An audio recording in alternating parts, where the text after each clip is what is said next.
আউযু বিল্লাহি মিনাশ শাইতানির রাজিম বিসমিল্লাহির রহমানির রহিম রব্বিজ জিদনি ইলমা রব্বিজ জিদনি ইলমা রব্বিজ জিদনি ইলমা। আজকে আমাদের আলোচনা হবে সাধারণ ব্যতিক্রমের 87 ধারা থেকে আমরা 95 ধারা পর্যন্ত আলোচনা করব। 87 ধারা থেকে 95 ধারা পর্যন্ত আমাদের আজকের আলোচ্য বিষয় থাকবে।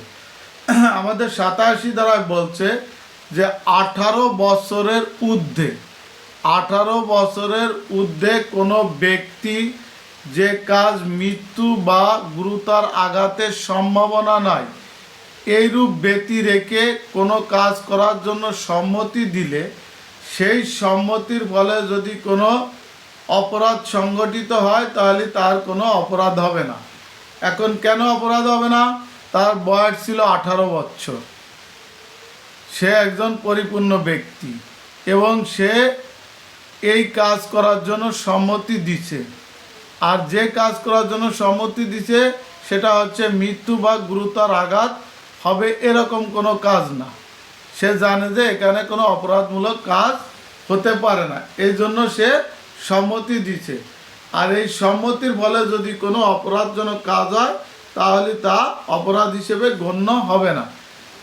যেমন আমরা এর আগে বলি যে 87 ধারা, যেটা খেলাধুলা করতে গিয়ে যদি কোনো অপরাধমূলক কাজ ঘটে তাহলে সেটা অপরাধ হিসেবে গণ্য হবে না। আগে আমরা এভাবে বলতাম, কিন্তু আসলে মূল বইয়ের ভাষাটা হচ্ছে যে তার বয়স 18 বছরের ঊর্ধ্বে হতে হবে এবং সেখানে কোনো মৃত্যু বা গুরুতর আঘাতের সম্ভাবনা থাকবে না এবং তার সম্মতি থাকতে হবে। তারপরে যদি এই কাজ করতে গিয়ে যদি কোনো দুর্ঘটনা ঘটে তাহলে সেক্ষেত্রে তার কোনো অপরাধ হবে না।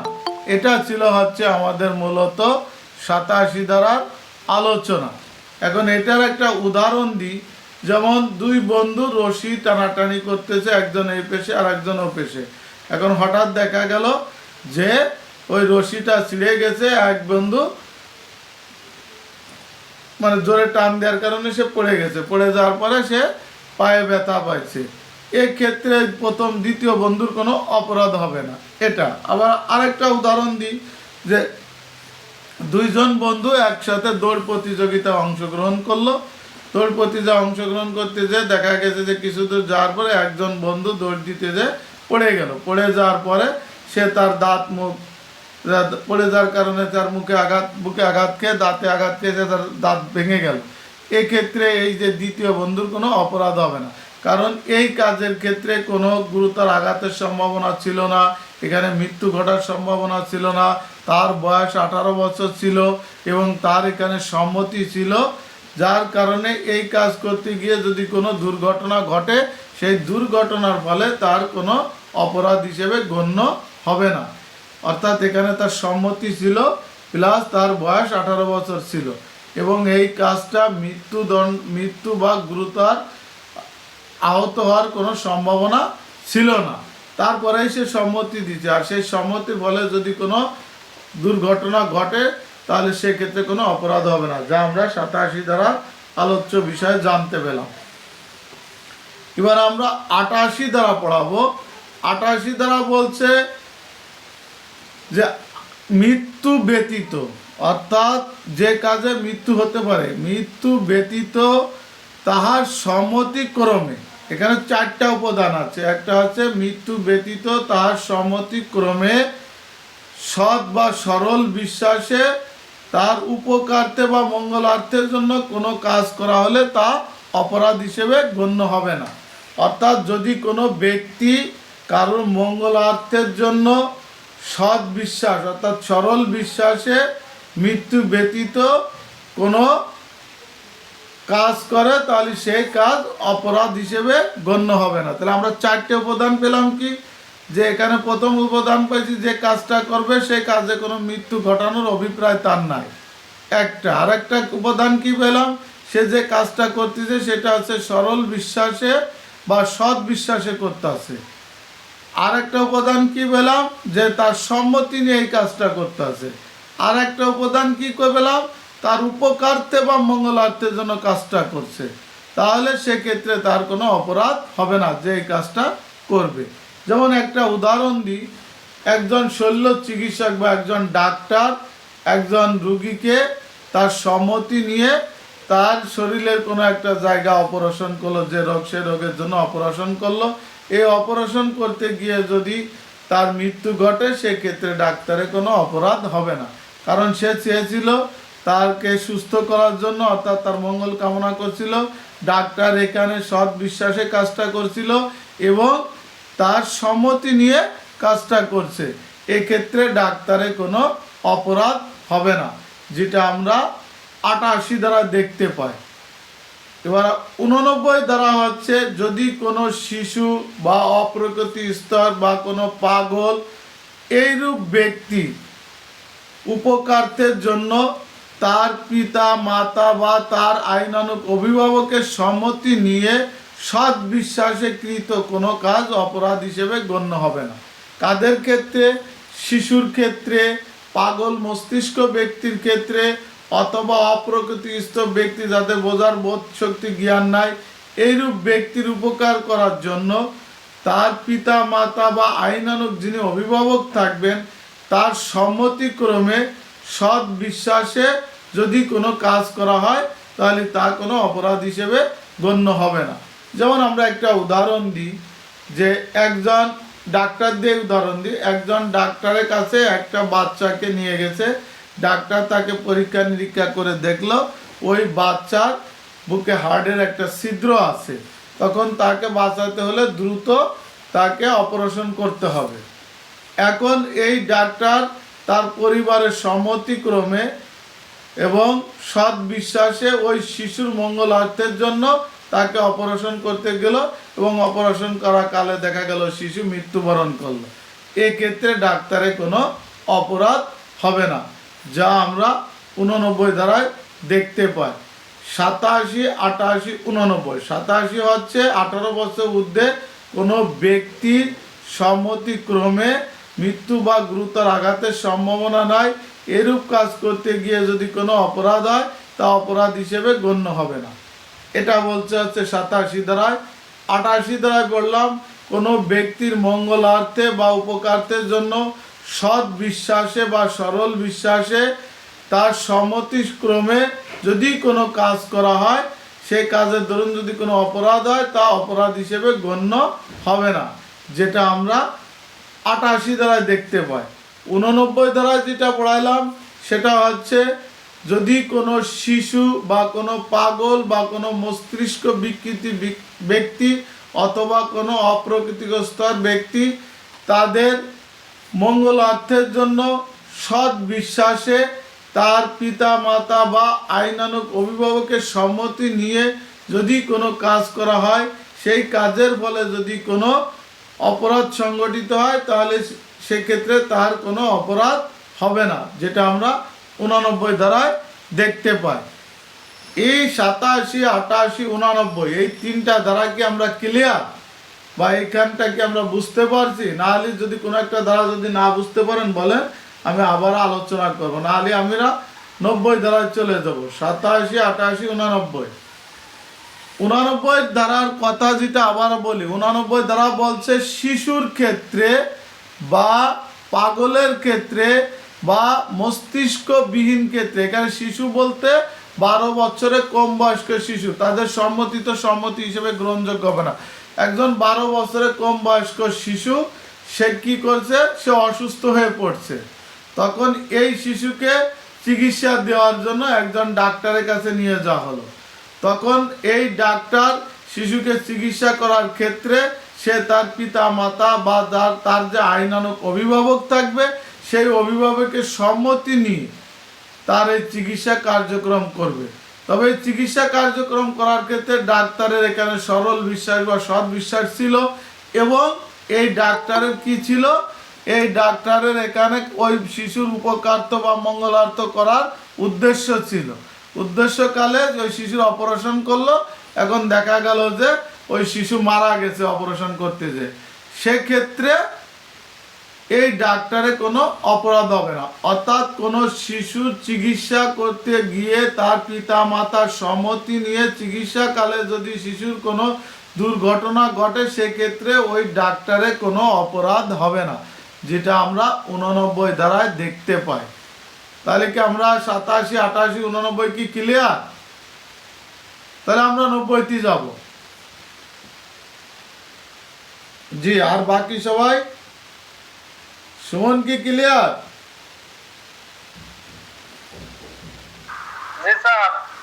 আচ্ছা, 90 ধারাটা এই যে আমরা 87 ধারায় সম্মতি বলছি, 88 ধারায় সম্মতি বলছি, 89 ধারায় সম্মতি বলছি, এই সম্মতিটা আসলে কি? এখানে বলছে যে সম্মতি বলতে বোঝানো হয়েছে যদি কোনো ব্যক্তি প্রলোভন, ভীতি প্রদর্শন, প্রতিশ্রুতি ব্যতীত যদি সম্মতি দেয় সেটা একটা সম্মতি। যে ব্যক্তি প্রাপ্ত বয়স্ক সে যদি কোনো কাজ করার জন্য সম্মতি দেয় সেটাও একটা সম্মতি বলা হয়। তারপরে কোনো 12 বছরের শিশুর পক্ষে যদি কেউ কোনো সম্মতি দেয় সেটাও একটা সম্মতি বলে গণ্য হবে। বা কোনো তত্ত্ব বা ভ্রান্ত ভুল ধারণা ব্যতি রেখে যদি কোনো ব্যক্তি সম্মতি দেয় সেটাও একটা সম্মতি। এই কাজগুলো অর্থাৎ একজন পূর্ণবয়স্ক হতে হবে, এখানে তত্ত্ব বা ভ্রান্ত ভুল ধারণা অপসারণের পরে সম্মতি দিতে হবে, তারপর প্রলোভন ভীতি প্রদর্শন ছাড়া সম্মতি দিতে হবে, তারপরে হচ্ছে শিশুর বয়স যদি 12 বছরের ঊর্ধ্বে হয় সেই ক্ষেত্রে অর্থাৎ 12 বছরের ঊর্ধ্বে যে কোনো ব্যক্তি যদি সম্মতি দেয় সেটাও সম্মতি হিসেবে গ্রহণযোগ্য হবে। এটা 90 ধারা বলছে। আর কোন ক্ষেত্রে গ্রহণযোগ্য হবে না এই সম্মতি সেটাও আমরা এখানে আলোচনা করি। এখানে সম্মতি গ্রহণযোগ্য হবে না যার বয়স 12 বছরের কম, তার সম্মতি গ্রহণযোগ্য হবে না। যাকে প্রলোভন ভীতি প্রদর্শন প্রতিশ্রুতি দেওয়া হয়েছে তার সম্মতিও এখানে ভয়ভীতি দেখা হয়েছে তার সম্মতিও গ্রহণযোগ্য হবে না। যেখানে তত্ত্বের ভুল বা বিভ্রান্তর মাধ্যমে সম্মতি নেওয়া হয়েছে সেই সম্মতিও সম্মতি হিসেবে গ্রহণযোগ্য হবে না। এবং অপ্রকৃত স্তর ব্যক্তির নিকট থেকেও সম্মতি নিলে সেটা সম্মতি হিসেবে গ্রহণযোগ্য হবে না।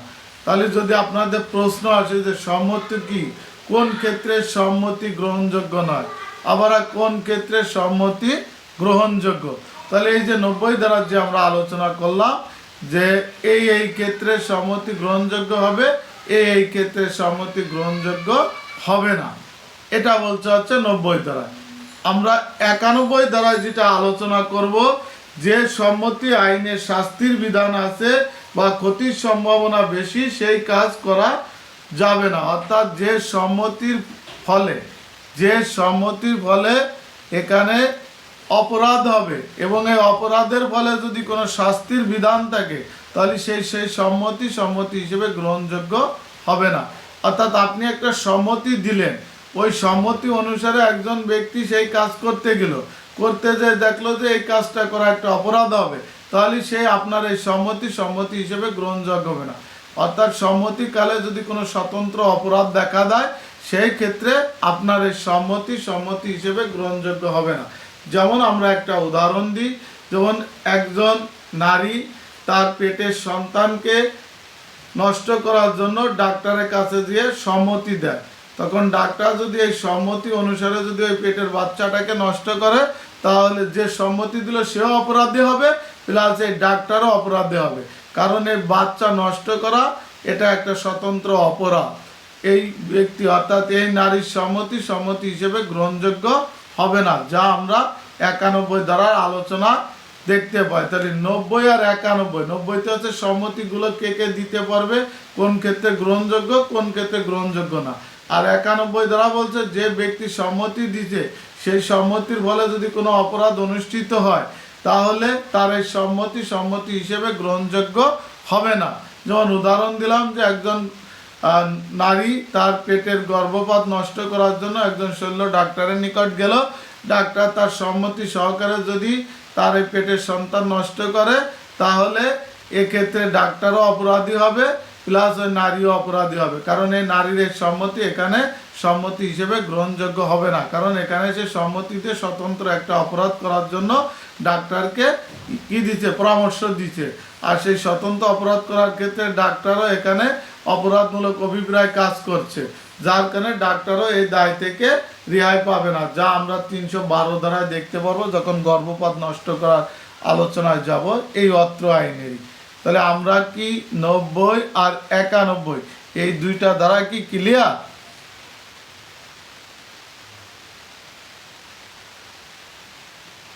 স্যার 90টা একবার শুনি স্যার।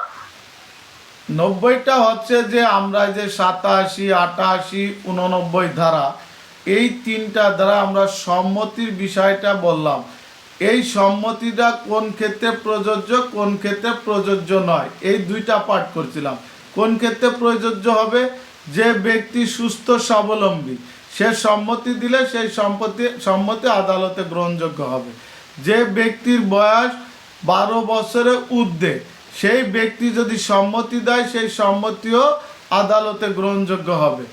যে ব্যক্তিকে প্রলোভন, ভীতি, প্রতিশ্রুতি দিয়ে সম্মতি করানো হয় নাই তাহলে সেই সম্মতিও আদালতে সম্মতি হিসেবে গ্রহণযোগ্য হবে। যেটা তথ্য বা বিভ্রান্ত বশত তাকে ভুল বুঝানো হয় নাই সেক্ষেত্রেও সে তার সম্মতি হিসেবে গ্রহণযোগ্য হবে। এই চারটা ক্ষেত্রে হচ্ছে সম্মতি হিসেবে গ্রহণযোগ্য হবে। আর কোন ক্ষেত্রে সম্মতি গ্রহণযোগ্য হবে না? যেমন 12 বছরের কম বয়স্ক একটা শিশুর কাছ থেকে সম্মতি নিলেন, তাহলে সেটা তো 12 বছরের শিশু তো অবুঝ, তার সম্মতি আদালতে গ্রহণযোগ্য নয়, মানে এই ক্ষেত্রে গ্রহণযোগ্য নয়। আবার আছে যে অপ্রকৃতিস্থ অর্থাৎ পাগল, তার সম্মতি হিসেবে গ্রহণযোগ্য নয়। যে ক্ষেত্রে প্রলোভন, ভীতি প্রদর্শন, প্রতিশ্রুতি বা ভয় দেখিয়ে আপনি সম্মতি নিচ্ছেন সেই সম্মতি হিসেবে গ্রহণযোগ্য নয়। আর একটা পড়াইছি, বিভ্রান্ত বা ভুল ধারণা বশত যদি আপনি কোনো সম্মতি দিয়ে থাকেন সেই সম্মতি হিসেবে গ্রহণযোগ্য নয়। এই দুইটা পার্ট কোন ক্ষেত্রে গ্রহণযোগ্য হবে, কোন ক্ষেত্রে গ্রহণযোগ্য হবে না, এটা ছিল 90-এর আলোচনা। এবার কি আপনি ক্লিয়ার হতে পারছেন? আমরা এবার যাব 92 ধারার আলোচনা। আমরা 88 আর 92 একই কথা।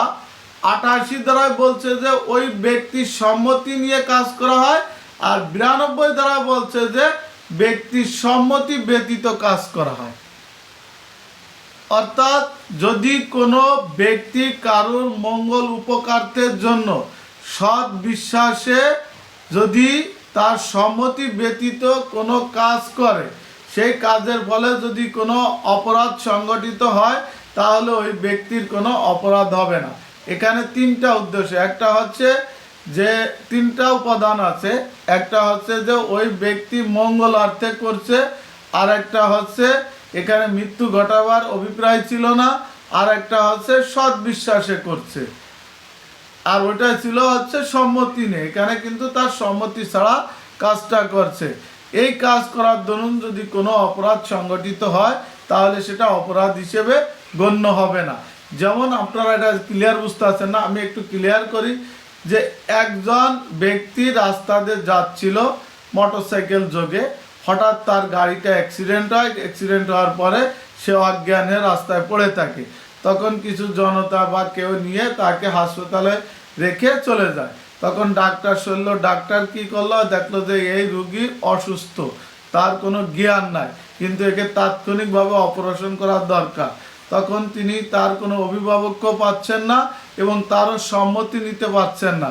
সেক্ষেত্রে ডাক্তার এই রুগীকে বাঁচানোর জন্য যদি তার মঙ্গলার্থের জন্য তার অপারেশন করে এবং এই অপারেশন কালে যদি তার মৃত্যু ঘটে সেক্ষেত্রে ডাক্তারের কোনো অপরাধ হবে না, কারণ ডাক্তার এখানে তাকে বাঁচানোর জন্য সর্বোচ্চ চেষ্টা করছে।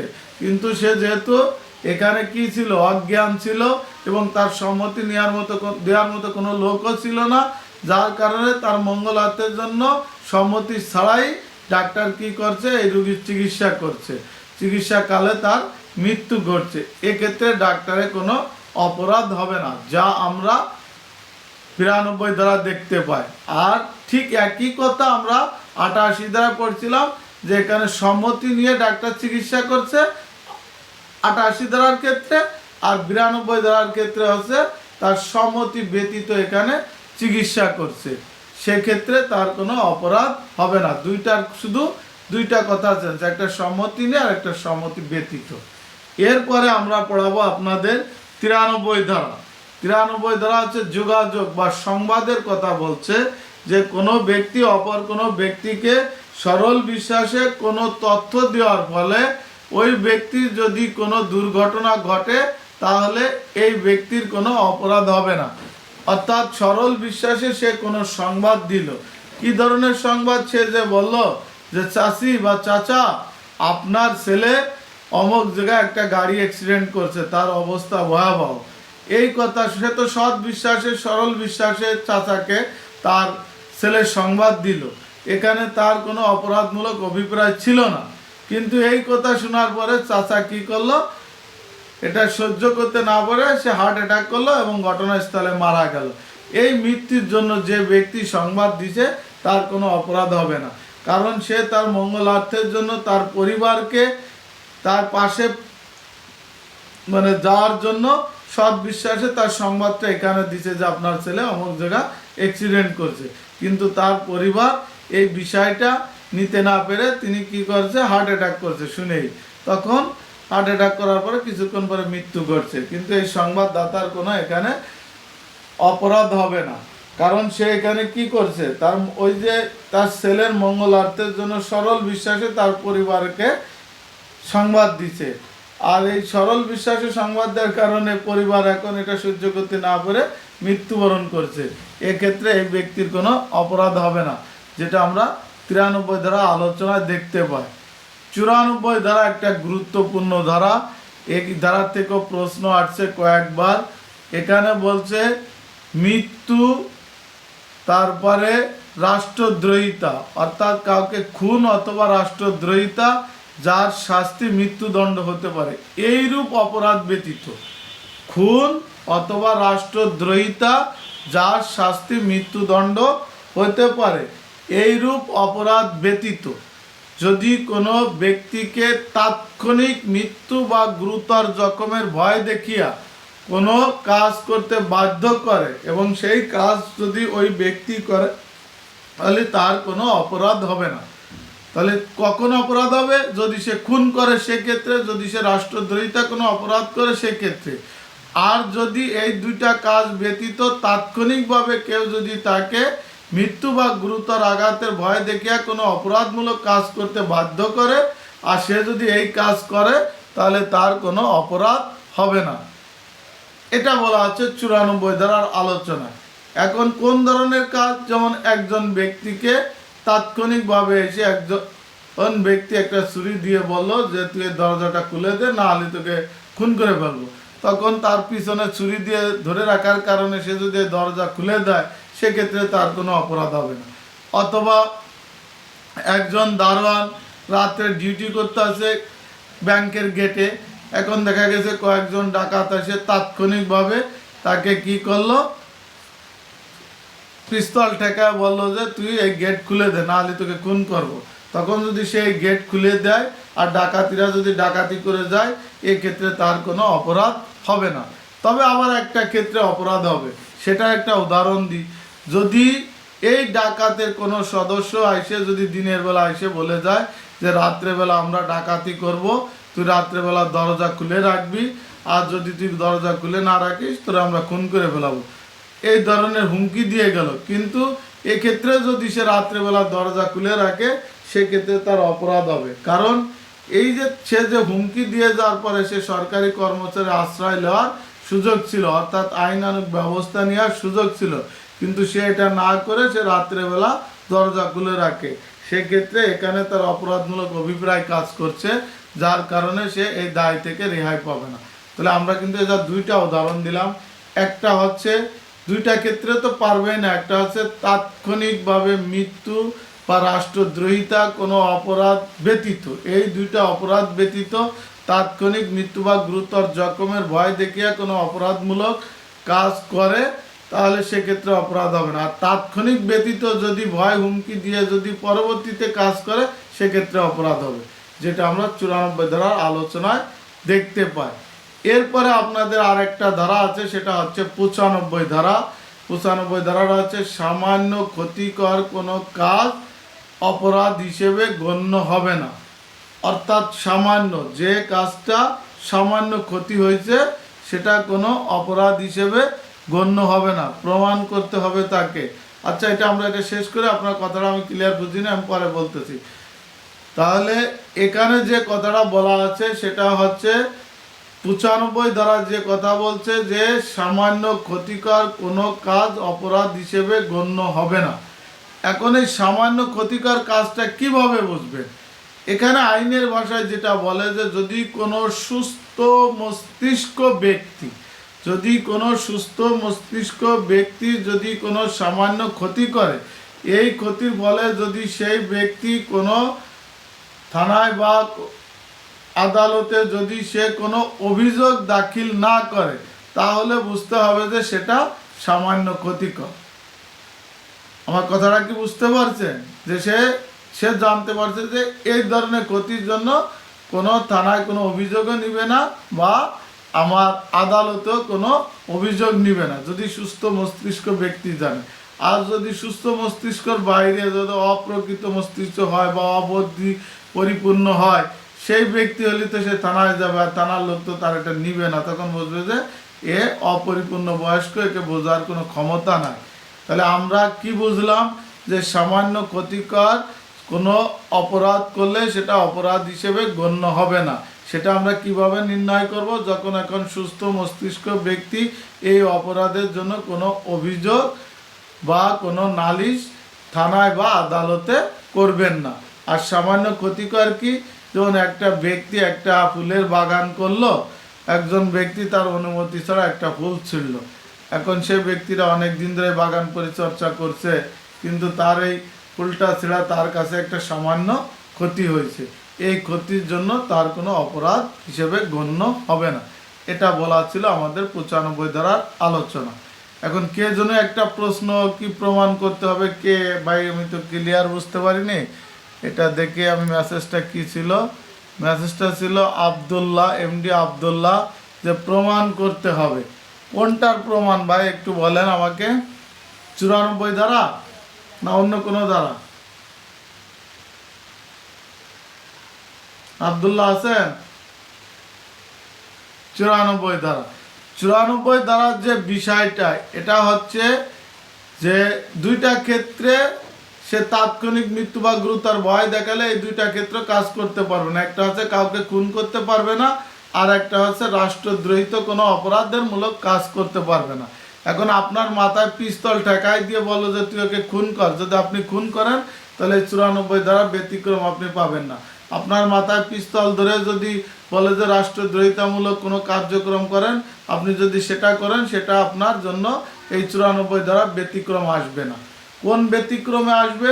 যখন আপনাকে তাৎক্ষণিকভাবে, অর্থাৎ এই যে রিভার্বাল ঠেকায় বলো যে তুই দরজাটা খুলে দে, বা অমুকে দুটো চট থাপ্পড় মার, অথবা তুই গেটটা খুলে দে, বা ব্যাংকের কাগজটা মানে ব্যাংকের তালা খুলে দে, অথবা একজন ওই যে ক্যাশিয়ারকে বললো মাথার টিকায় দে, বললো যে টাকা আছে সেগুলো দিয়ে দে। এই তাৎক্ষণিকভাবে যদি কোনো কিছু করে মানে ভয় দেখা যদি নিয়ে যায়, আর সে যদি দিয়ে যায়, এক্ষেত্রে যে দিবে তার কোনো অপরাধ হবে না, এটা বলছে। এটা হচ্ছে 94 ধারার একটা পার্ট। আর একটা পার্ট আমরা বুঝাইছিলাম যে যদি কেউ বলে চলে যায়, সেটা তাৎক্ষণিক তো হলো না, যে বললো যে আমরা রাত্রি ডাকাতি করতে আসবো, ব্যাংকের গেট খোলা রাখবি, নাহলে আগামীকাল তো ছেলের আমরা খুন করে ফেলবো বা তোকে খুন করবো, এই ভয়ে সে ব্যাংকের তালা খুলে চলে গেল। তাহলে এখানে তো তাৎক্ষণিক হয়নি, কারণ এই যে তখন তাকে হুমকি দিয়ে গেছে, তারপরে রায় তো দেখা গেছে 2-4-5 ঘন্টা সময় ছিল।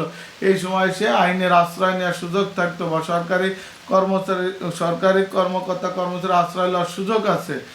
সেক্ষেত্রে যদি এটা না করে সে যদি কি করে, এই যে এই ব্যাংকের ইটা খুলে থুয়ে যায়, তাহলে এখানে তার এই সুযোগ সুবিধা সে পাবে না, কারণ তাকে সরকারি কর্মচারী আশ্রয় নেওয়ার সুযোগ ছিল। এটাই বলছে আমাদের 94 ধারার দুইটা উদাহরণ। এই ছিল আমাদের আজকের আলোচনা।